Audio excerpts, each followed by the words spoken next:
next year, the NFC is going to be so wide open because you've got Tom Brady retiring and Aaron Rodgers getting out of the NFC most likely, probably to another AFC team like the Broncos or the Steelers. You could see one of those.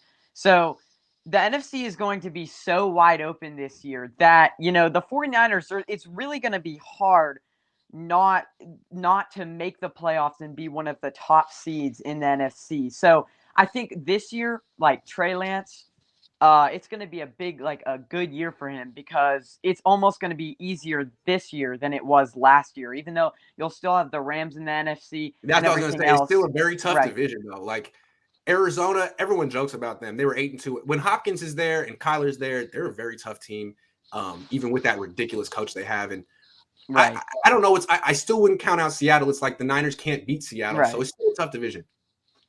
Yeah, and I think, they still have a lot of things to get better with, but I think the offensive line would be my main concern.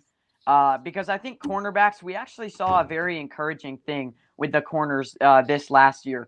For the offensive line, I think giving Trey Lance, like, how you get better, I think, is if you make your quarterback as comfortable as possible, and giving Trey Lance the comfortability in the pocket is going to be really key, even though he is more mobile. So maybe not as many sacks, but just making him comfortable. So I think if I were them, I would try to go out strongly and either trade up in the second round and get a offensive lineman, like a right They tackle need or Banks something to like do that. something, man. They need Aaron Banks to do Yeah, something.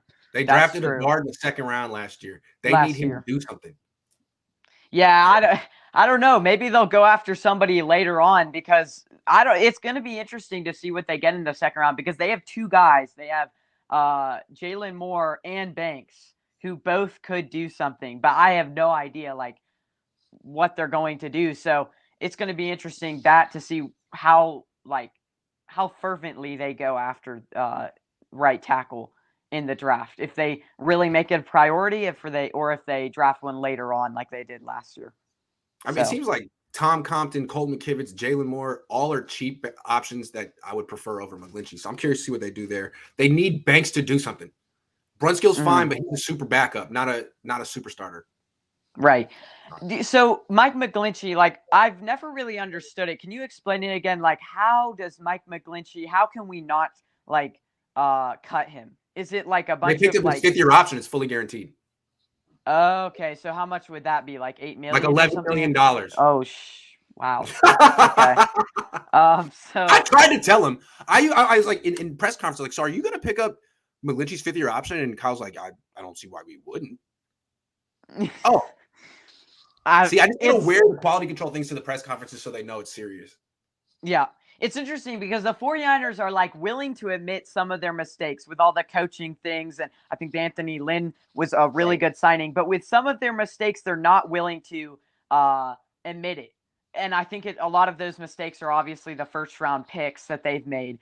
But there comes a point after 4 years when you just have to admit your mistakes and move on. I think they're definitely doing that with some of their coaches that they fired. So that's a good step forward.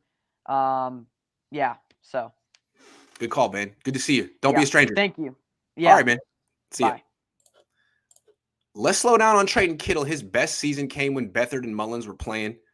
Let's look into what he looks like with Lance. Cool. As long as he wants to be here, he should be here, I think. But if you're paying him $16 million, you got to find ways to get him like 60 receiving yards a game. That's part of the deal. That's why they signed him, because they thought the offense would go through him, but no, it goes through Debo and Ayuk now. Stephon Gilmore, 1 to 2 year deal, make it happen.